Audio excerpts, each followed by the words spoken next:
నీ పాత పేరు మాసి క్రొత్త పేరు ఆస్థానే వచ్చింది. నీ పాత పేరు ఏదో ఉంది, నీళ్ళలో నువ్వు పాతి పెట్టబడ్డావు, సమాధి చేయబడ్డావు. నీ పాత పేరు, నీ పాత గతం, పాత జీవితం అయిపోయింది.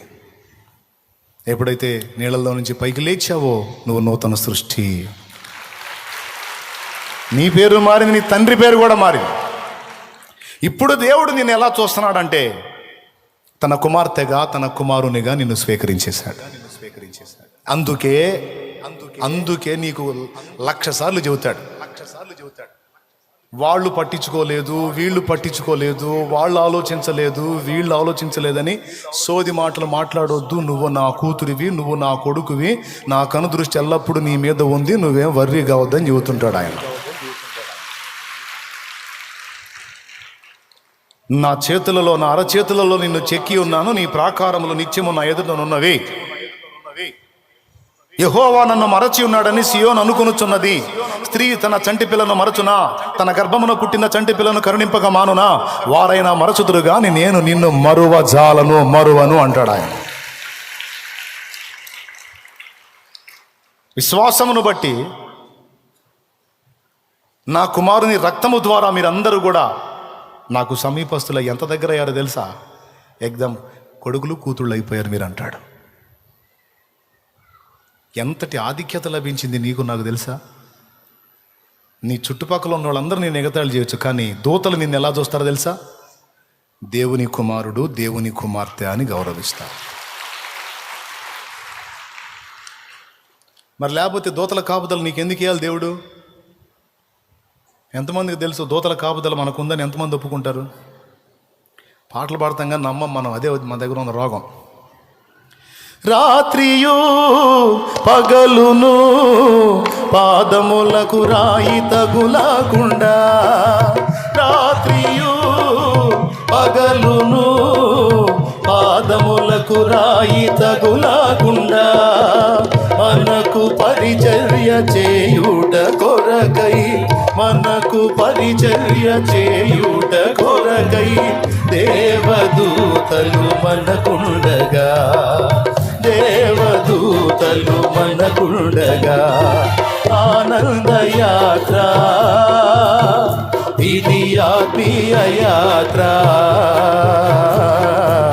యేసుతో నూతన యెరూషలేము యాత్ర, మన యేసుతో నూతన యెరూషలేము యాత్ర. దేవునికి మహిమ. 91వ కీర్తన 11వ వచనంలోను, 34వ కీర్తన 7వ వచనంలోను ఇలా రాసుంది. 34వ కీర్తన 7వ వచనం, యెహోవా యందు భయభక్తులు గల వారి చుట్టూ ఆయన దూత కావలి ఉండి వారిని రక్షించును. యెహోవా యందు భయభక్తులు గల వారి చుట్టూ ఆయన దూత కావలి ఉండి వారిని రక్షించును ఉందా? 91వ కీర్తన 11వ వచనం, ఆయన నిన్ను గూర్చి తన దూతలకు ఆజ్ఞాపించును, నీ పాదములకు రాయి అయినను తగులకుండా వారు నిన్ను తమ చేతులతో ఎత్తి పట్టుకొందురు. నీ మార్గములన్నిటిలో నిన్ను కాపాడుటకు ఆయన నిన్ను గూర్చి తన దూతలను ఆజ్ఞాపించును. దేవునికి మహిమ. అంతేకాదు, అదే హెబ్రీ పత్రిక ఒక్కసారి మీరు చూసినట్లయితే దేవదూతల గురించి ఏం రాశారు చూసావు? ఎలాంటి మాట అన్నాడు చూడండి ఒక్కసారి. హెబ్రీ పత్రిక 1వ అధ్యాయము 14వ వచనం చూడు. వీరందరూ రక్షణయును స్వాస్యము పొందుబో వారికి పరిచారము చేయుటకై పంపబడిన సేవకులైన ఆత్మలు కారా? అద్దుగో అయ్యా, నువ్వు నమ్మినా నమ్మపోయినా యేసు రక్తంలో కడగబడిన నీ చుట్టూ, నా చుట్టూ, మన చుట్టూ కొంతమంది దేవదూతలను దేవుడు నియమించాడు. అంత జాగ్రత్త వద్దులే, ఇబ్బంది లేదు, నేనేం అనుకోను. నిజంగా ఇది నిజం, నేను చెప్పలా, వాక్యం చెప్పింది. నీ చుట్టూ కూడా ఉన్నారు, అందుకే నువ్వు అనుమాన చోట ఉండవు. మా తల్లిగారులే 2 కాళ్ళు పని చేయకపోయినా సరే తిరుగుతానే ఉంటుంది, పుస్తకాలు తీసుకొని ఎవరికో వాళ్ళకి ఇస్తానే ఉంటుంది, సువార్త చెబుతానే ఉంటుంది, దేవుని పని చేస్తానే ఉంటుంది. అందరికీ చెబుతున్నా, మనందరి చుట్టూ కొంతమంది దూతలను పెట్టేశాడు ఆయన. పెట్టడం కాదు, రావాలంతే. ఎందుకో తెలుసా? రాజుగారి పిల్లల చుట్టూ ఎవరు ఉంటారు? దయ్యాలు ఉంటాయా? సైనికులు ఉంటారు. గుర్తుపెట్టుకోండి, రాజుగారి పిల్లల చుట్టూ ఇద్దరు ఉంటారు. అవకాశం దొరికితే వైనం చేయటానికి శత్రువులు కాచుకొని ఉంటారు. వాళ్ళ చేతుల్లో పడకుండా మనల్ని కాపాడటానికి దూతలు కాచుకొని ఉంటారు. ఒక డేంజర్ ఉంది, ఒక భద్రత కూడా ఉంది. ఎందుకంటే సైతాన్ చేతుల్లోంచి తప్పించుకున్నాం మనం. మొత్తాన్ని లైన్ చేద్దామని చూశాడు పాతాళానికి. ఎట్లనో యేసయ్య ప్రేమ, ఆయన రక్తం మనల్ని విమోచించి గుంట్లో నుంచి పైకి వచ్చాం. అర్రెర్రెర్రె, తప్పించుకొని దేవుని కుమారులు కుమార్తె లెక్కలోకి వెళ్ళిపోయారే. వీళ్ళని ఎట్లనన్నా మళ్ళా తిరిగి నాశనం చేయాలని వాడు వేసే పహార వాడేస్తాడు. ఎప్పుడైతే ఒకడు మారు మనసు పొంది పాపక్షమాపణ నిమిత్తం బాప్తిస్మం పొంది దేవుని పిల్లలు కుమారులు కుమార్తెల లెక్కలోకి వచ్చాడో వెంటనే దూతలను ఆజ్ఞాపిస్తాడు. రక్షణలోకి వచ్చిన ప్రతి ఒక్కడికి భద్రతనిస్తాడు దేవుడు. ఇక పోతే చేతులారా మనం ఆ దేవుణ్ణి, ఆయన కాపుదలను తోసేసి మనంతట మనం పోయి నాశనం అవటం తప్ప, మనం లైన్లో ఉన్నంత వరకు మనకు ఆ భద్రత ఎక్కడికి పోదు. అర్థమైందా? మరి అట్లయితే బాప్తీసం పొందిన వాళ్ళు కూడా కొంతమంది దూతల కాపుదలు ఉంటే ఎందుకు పోతున్నారు అనే డౌట్ రావాలి ఇప్పుడు మీకు. నువ్వే చెప్పావు కదా దూతల కాపుదల ఉంటుంది అని. మరి కొంతమంది పోతున్నారు కదా, ఎందుకు పోయారు? ఆయన కొడుకు కూతురు ఏ టైం వరకు ఎక్కడ ఉండాలో, ఏ టైంకి ఎక్కడికి పోవాలో పెద్ద ఆయనకి తెలుసు. భూమి మీద వాళ్ళ సమయం ఉన్నంత వరకు శత్రువు వాళ్ళని అటాక్ చేయకుండా కాపలా ఉంచుతాడు. సమయం ఆసన్నమే తన పిల్లలు అక్కడికి రావాలనుకో, దూతలకు చెప్తాడు, ఇదిగో ఈ వంకతో నేను తీసుకుంటున్నాను, మీరు సైడ్ అవ్వండి అంటాడు. స్తోత్రం. ఒకసారి చెబితే సంతోషపడతాడు. అర్థమైందా? ఈ వంకతో నేను తీసుకుంటున్నాను, నా కుమారుడు ఇంక ఇక్కడ ఉంటో క్షేమం కాదు, ఇంక అక్కడ ఉంటో క్షేమం, ఇంక అదనంగా ఇక్కడ ఉంచదలుచుకోలేదు, నేను ఆశించిన కొలత అతనిలోకి వచ్చేసింది, ఇంక అతను తీసుకుంటున్నాను, మీరు సైడ్ అవ్వండి అంటాడు. అప్పుడు వెళ్ళిపోతాం. ఎంతమందికి అర్థమైంది? అర్థమైతే చేతులు ఎత్తండి. అందరు ఎత్తారని ఎత్తారా లేదా అర్థమై ఎత్తారా? ఆయన ఆజ్ఞించేంత వరకు దూతలు వదలరు మనల్ని. అంత పెద్ద దూతలు మన కాపులా ఏందో ఏమో మరి. మళ్ళీ మనకు సరైన ఇల్లు కూడా లేదు, పైన రేకులే, కొన్ని ఇళ్ళ మీద ఆకులు, కొంతమందికి రేకులు లేవు, ఆకులు లేవు, అద్దిళ్ళు, సరైన వస్త్రాలు కూడా లేవు. కానీ మనకు మాత్రం దేవదూతల కాపలా. ఎట్టుంది? పిట్టల ధర వ్యవహారం అలా లేదు, కానీ పిట్టల ధర మాత్రం కాదు, నిజమే. లాజరు చనిపోయెను, దేవుని దూతల చేత అబ్రహాము రొమ్మును ఆనుకున్నటకు కొనిపోబడిను. అది మ్యాటర్. లాజరు బతికేంది. ఇంటికి పోయి చదువుకోండి, లూకాసు వార్త 16వ అధ్యాయము 19వ వచనం నుంచి. ఇంటికి పోయినాక దరిద్రుడు అన్నాడు, కనీసం తినటానికి రొట్టె ముక్క కూడా లేని దరిద్రుడు అన్నాడు. కానీ అతన్ని తీసుకెళ్ళటానికి మాత్రం దేవదూతలు వచ్చారు అని ఉంది వాక్యంలో. సోదరా, ఎన్నోసార్లు యాక్సిడెంట్లో అయిపోయేవాడి, ఎన్నోసార్లు ఎన్నో రకాల ప్రమాదాల్లో, నేను కూడా ఎన్నోసార్లు ఎన్నో రకాల ప్రమాదాల్లో, కానీ ఇంకా బతికి బట్టగట్టి తిరుగుతున్నామంటే ఆయన కాపుదల. సిలువదారి నా బలిపీఠమా, నీ రక్తపు కోట నాకు నివాసమా. సిలువదారి నా బలిపీఠమా, నీ రక్తపు కోట నాకు నివాసమా.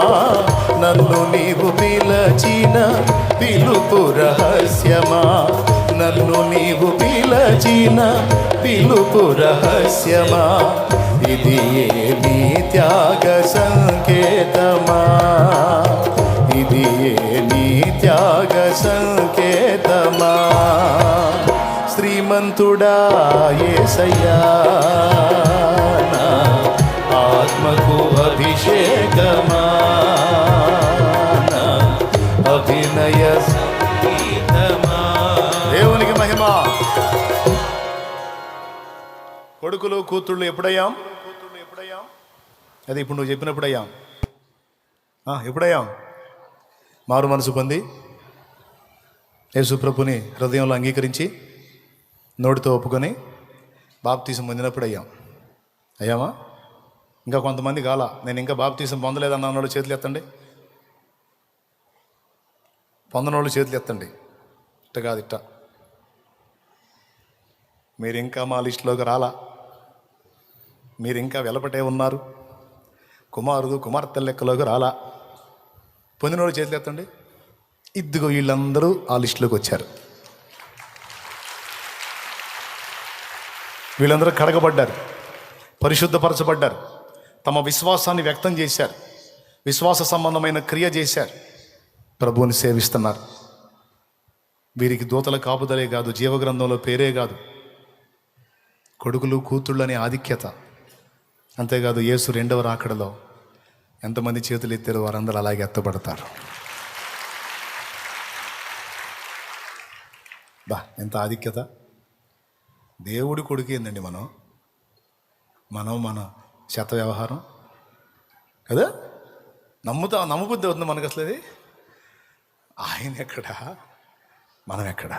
కానీ నిజం, నీ యోగ్యతను బట్టి కాదు, నువ్వు ఆయన చెప్పిన మాట మీద విశ్వాసం ఉంచావు చూడు, ఆ విశ్వాసాన్ని బట్టి, కృపను బట్టి నిన్ను అలా స్వీకరించావు.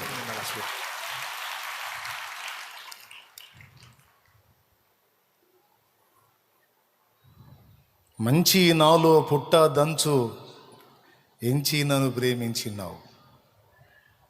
ఎంచ సఖ్యము కానీ మంచి నాలో బెంచ నన్ను ప్రేమించావు యేసు, నన్ను ప్రేమించావు అన్నాడు బేతాళ జాను గారు. యేసు నన్ను వద్దులే, మళ్ళీ లేట్ అయింది. ఈసారి ఎప్పుడన్నా పాడుకుందాం. మళ్ళీ నా పాయింట్లు మిస్ అవుతాయి. అందుకని నంబర్ 1 దూతల కాపుదల. నంబర్ 2 కుమారులు కుమార్తెలుగా స్వీకరించాడు. నంబర్ 3 శత్రువుల దాడి కూడా మన మీదనే ఉంటుంది.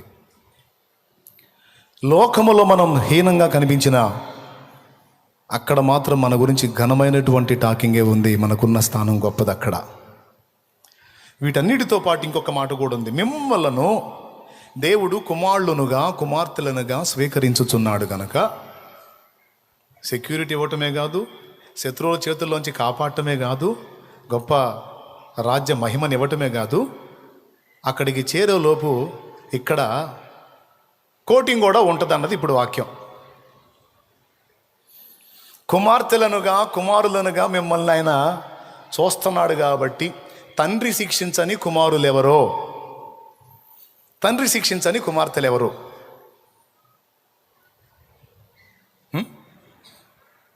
అమ్మ కానీ నాన్న కానీ. ఇందాక తనులు తిన్నవాళ్ళు ఎవరంటే మొత్తం చేతులు ఎత్తారు, అందరూ తిన్నామని. ఒకసారి చేతులు ఎత్తండి. మా అమ్మ నన్ను తిన్నింది, మా నాన్న నన్ను తిన్నాడు వాళ్ళు చేతులు ఎత్తండి, ఏం పర్లా. ఓ చెల్లి చేతులు ఎత్తలా, మిమ్మల్ని నిన్ను తినలేదమ్మ ఎప్పుడు? మరే చేయత్తవే, స్తోత్రం. ఓకేనా? ఎందుకు? ఇంటి పక్క వాళ్ళ పిల్లల్ని దన్నిద్దా? నాన్న తంతాడా? పక్కింటి పిల్లగాని తీసుకొచ్చి ఎందుకురా అలా మాట్లాడావు, అలా చేసావని తంతాడా? వాడు కళ్ళ ముందు అలా చేస్తున్నా సరే సైలెంట్గా వెళ్ళిపోతాడు. వాళ్ళ కొడుకు అట్ట చేశాడు అనుకో, వాడికి ఉంటుంది ఇంటికాడ. ఎరా దా, ఏది నానా దా నాన్న ఇట్లా ఏందిరా, ఏంది ఆడ కనపడ్డావు, ఏంది, ఎక్కడ నాన్న, ఎక్కడ కనపడ్డావు తెలియదా? ఎక్కడికి వెళ్ళాను నాన్న? నిన్ను స్కూల్కి వెళ్ళాను కదా. స్కూల్కా? నిజమేరా. స్కూల్ పేరు రామకృష్ణ థియేటర్ అనుకుంటా. గతుక్కుమంటాడు వీడు. అంటే వీడు ఆ సినిమాకి పోయాడు ఫ్రెండ్స్తో కలిసి, నేను చూశాడు, సైలెంట్గా వచ్చాడు. అప్పుడు ఏమే దా ఇట్రా, డబ్బులు ఇచ్చావా? నేనేమి ఇచ్చానండి, నాకేం తెలుసు. ఇలా ఆడండి, నాటకాలు ఆడండి కలిసి. ఈడు నువ్వేం క్యాషియర్. నా జేబు ఖాళీ అవుతుంది ఏందో అనుకుంటున్నా. ఎక్కడో లేరు, ఇంట్లో ఉన్నారు దొంగలు. ఈడు సినిమా హాల్ దగ్గర కనపడ్డాడు నాకు. చెప్పురా అని ఇక లైన్ చేస్తాడు. ఆ బెల్టో కర్రో లేకపోతే చొక్కా దొంగ కానీ పట్టుకున్నాడు, చొక్కా పట్టుకొని. అవునా? పక్కింటోడు కొడుకుపోతే ఏమంటాడు తెలుసా? సుబ్బారావు మీ వాడేందో సినిమాల దగ్గర కనపడుతున్నాడు చూసుకో అంటాడు, కానీ ఎంత అనడు. వీళ్ళ అబ్బాయి పోతే పచ్చడి కింద కొడతాడు. నువ్వు కొట్టవా? సీరియడ్ తాగితే కనపడ్డాడు అనుకో మీ వాడు, ఇంటికి వచ్చిందాక ఏమంట, జాగ్రత్త అది ఫిల్టర్ లేకుండా తాగబాక నాన్న, ఫిల్టర్ సిగరెట్ అయితే కొంచెం ఎఫెక్ట్ ఉండదురా అది అని చెబుతావా? కుక్కను కొట్టినాడు కూడా. కొంతమంది కాఠిన్యం ఎక్కువ నోళ్ళు ఆ మూతి మీద కాల్చు, అట్లా కడ కాల్చు, కాలిపిచ్చి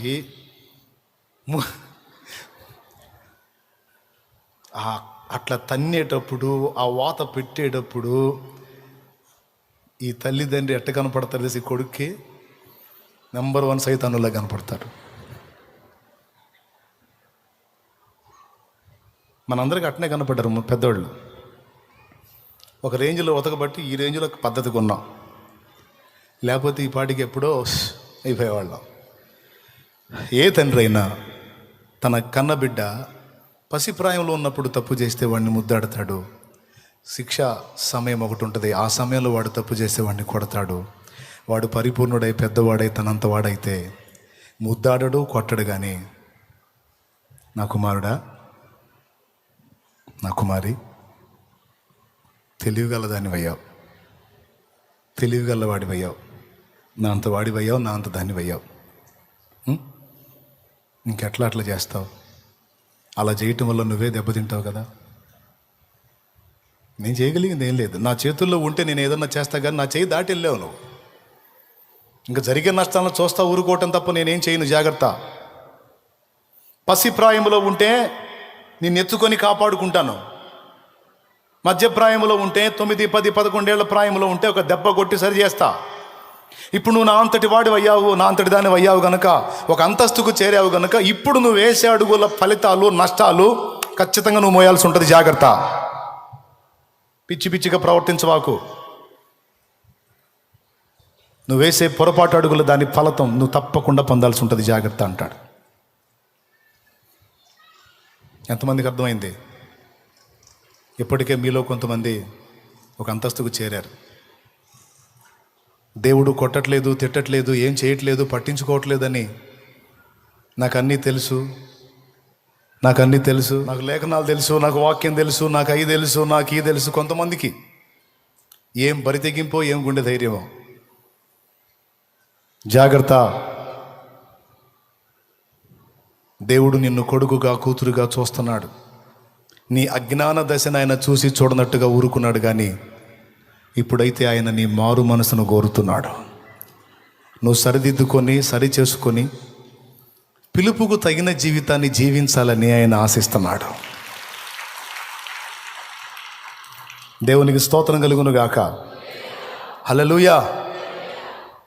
బాధ్యత లేని వ్యక్తిగా కాకుండా బాధ్యత గల వ్యక్తిగా ప్రవర్తించమని దేవుడు ఎదురు చూస్తున్నాడు.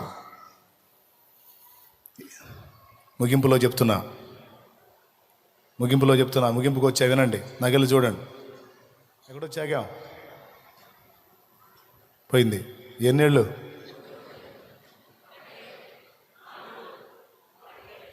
లైన్లోనే ఉన్నారు.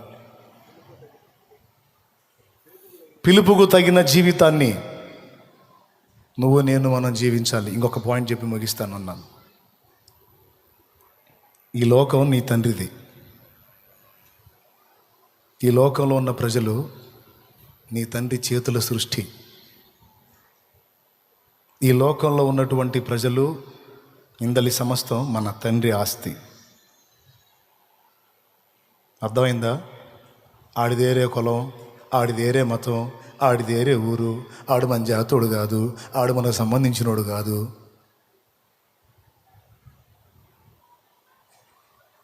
మన తండ్రిది. మన తండ్రిది అంటే మనది. సాటి మనుషులు మన తండ్రి చేతులతో సృష్టించబడిన వాళ్ళు, మనతో పాటు పుట్టిన వాళ్ళు.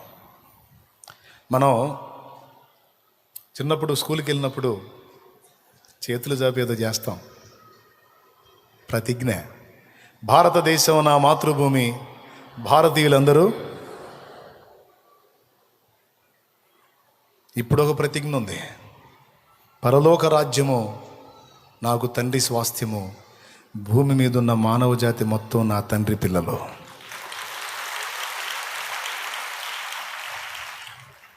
నేను విమోచింపబడ్డాను, నేను బయటపడ్డాను, నేను బాగున్నాను, నేను బతికిపోయాను అని అంతటితో మనం తృప్తి చెందితే మనది అజ్ఞాన దశ, పిన్న దశే. ఎందుకంటే పిల్లలకి వాళ్ళ స్వాస్థ్యం వేరేవాడు అనుభవిస్తుంటే వీడికి తెలియదు. బాయ్ తెలిసిద్దా? అదే వాడు పెరిగి పెద్ద అయ్యాడు అనుకో, వాళ్ళ తాత పేరు మీద ఉన్న పొలం, వాళ్ళ నాన్న పేరు మీద ఉన్న పొలం ఇంకొకటి అనుభవిస్తున్నాడు అనుకో, ఏం చేస్తాడు తెలుసా? ఎంతకైనా పోతాడు. ఇదే మనిషి పిల్లవాడిగా ఉన్నప్పుడు పట్టించుకోలేదు, పెద్దవాడైన తర్వాత వాని మైండ్ మారిపోయింది. వాడు ఎంక్వైరీ చేస్తాడు, స్వాస్థ్యం మాది అని తెలుసుకుంటే ఇక వాడు ఆగడు.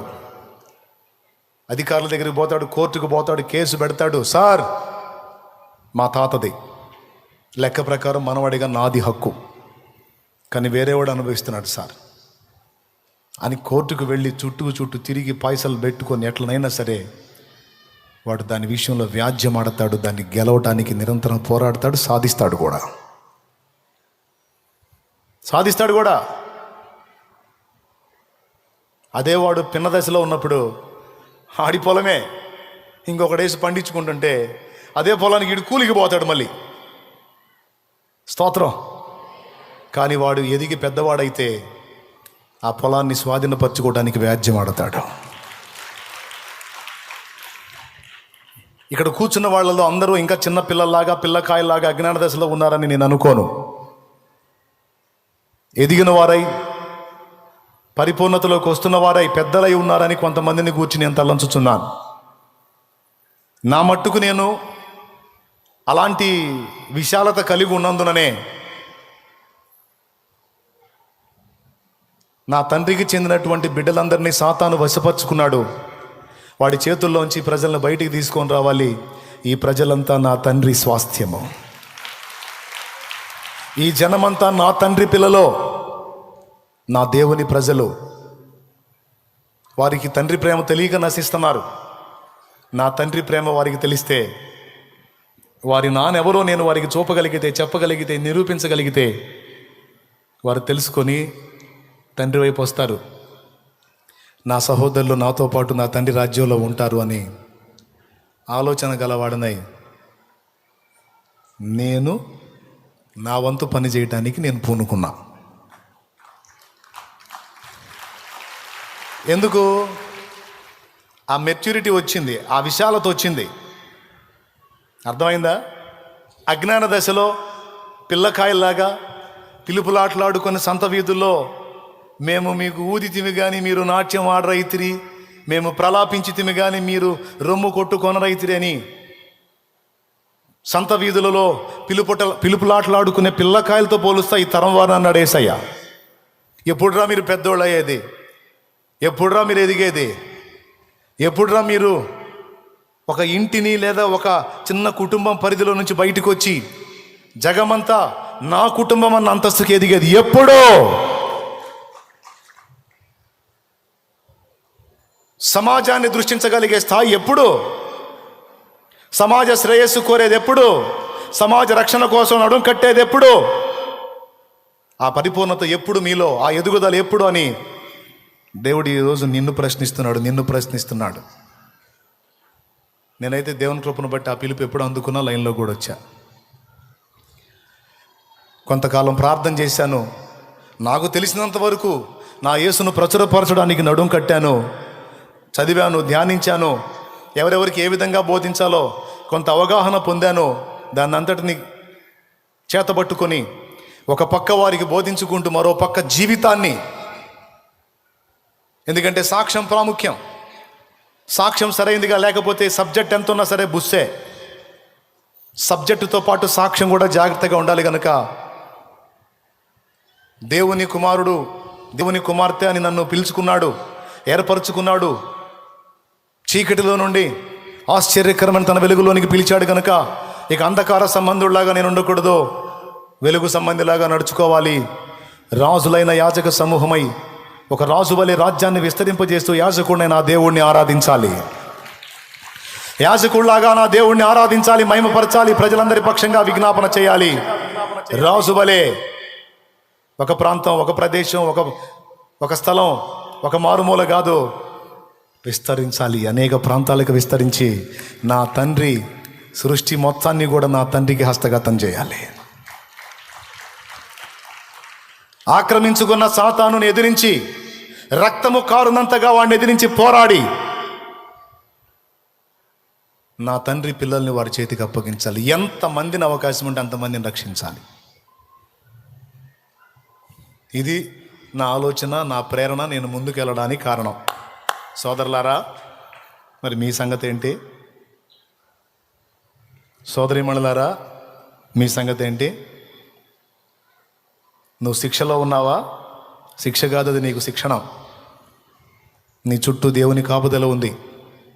నువ్వు శ్రమకులిమిలో ఉన్నా సరే దేవుని భద్రత నీకు ఉండనే ఉంది. అనుభవాల పాఠం కోసమే నిన్ను అప్పగించాడు తప్ప కక్షబట్టో కోపంతోనో కాదు. నువ్వు అన్నీ నేర్చుకోవాలి. ఫస్ట్ బడిలో చేరినప్పుడు మనకేం తెలియదు. వాళ్ళ దగ్గర నుంచి ఏబిసిడీల దగ్గర నుంచి మొత్తం చదివి ఇప్పుడు ఒక్కొక్కళ్ళు లెక్చరర్లు, టీచర్లు, పెద్ద పెద్ద ఉద్యోగస్తులు. ఒక స్థాయికి వచ్చేటప్పటికి ఆ పరిపక్వత లేక పరిపూర్ణత వచ్చేస్తుంది. ఆ ఎదుగుదల ఈరోజు నీలో నాలో దేవుడు ఎదురు చూస్తున్నాడు, దేవుడు వెతుకుతున్నాడు. నా సంగతి మీకు అర్థమైపోయిందిగా. యాజకుడినై దేవుణ్ణి ఆరాధించాలి, రాజునై దేవుని రాజ్య వ్యాప్తి కొరకు నా వంతు నేను పోరాడాలి. నా తండ్రి రాజ్యాన్ని విస్తరింపజేయాలని నడుం కట్టాను. దానికి ఏమేమి అవసరమో వాటన్నిటినీ సమకూర్చుకున్నాను. ప్రార్థన అవసరం, ఓకే ప్రార్థన చేశాను. ప్రకటించడం అవసరం, ఓకే ప్రకటిస్తున్నాను. సంఘ నిర్మాణం అవసరం, ఓకే సంఘ నిర్మాణానికి నడుం కట్టాను. చిలకలూరుపేట, నరసరావుపేట, ఇంకొకరు ఇంతటి దాక్కుండా ఎంతవరకు అవకాశం ఉంటే అంతవరకు వెళ్ళడానికి తీర్మానం చేశాను. నా ఊపిరి ఉన్నంత వరకు, నా శరీరంలో శక్తి నా దేవుడు ఇచ్చినంత వరకు ఒక్క చోటతో ఆగకుండా అనేక ప్రాంతాలకు వెళ్ళి ఏదో ఒక పూట ప్రకటించి రావటం కాదు, ఒక సంఘం కట్టి నా దేవుని బలిపీఠాన్ని ప్రతి ప్రాంతంలో సుస్థిరం చేయాలనే తీవ్రమైన వాంఛగలవాడనే నా వంతు నేను పోరాటం సలుపుతున్నా. అజ్ఞానుల్లాగా ఉంటారా, ఎదిగిన బిడ్డల్లాగా నా చేతికి చేయందిస్తారా అన్న ఒక క్వశ్చన్ కోసం ఈ మ్యాటర్ మొత్తం ఎత్తా. ఇప్పుడు ముగిస్తున్నా. ఆ ప్రశ్న మిమ్మల్ని వేయటానికి ఇప్పుడు ఇంత మ్యాటర్ చెప్పా. మీలో చాలామంది దేవుని వాక్యాన్ని మంచిగా ఎరిగిన వారు ఉన్నారు, దేవుని సంగతులు చాలా తెలుసుకున్న వారు ఉన్నారు. అంతేకాదు దేవుడిచ్చిన తలాంతులు పొందుకొని చాలా సబ్జెక్టు కూడా తెలుసుకొని హృదయంలో పెట్టుకొని అలా ఉన్నవాళ్ళు ఉన్నారు. నేను అంటున్నాను, మీరు దేవుని సేవకు సిద్ధపడాలి. 3 ఏళ్ల పిల్లల్లాగానో 10 ఏళ్ల పిల్లల్లాగానో పిల్లకాయల్లాగానో ఆగిపోవటం కాదు. దేవుని రాజ్య నిర్మాణంలో నీవు కూడా పాలి భాగస్థుడాలివి కావాలి.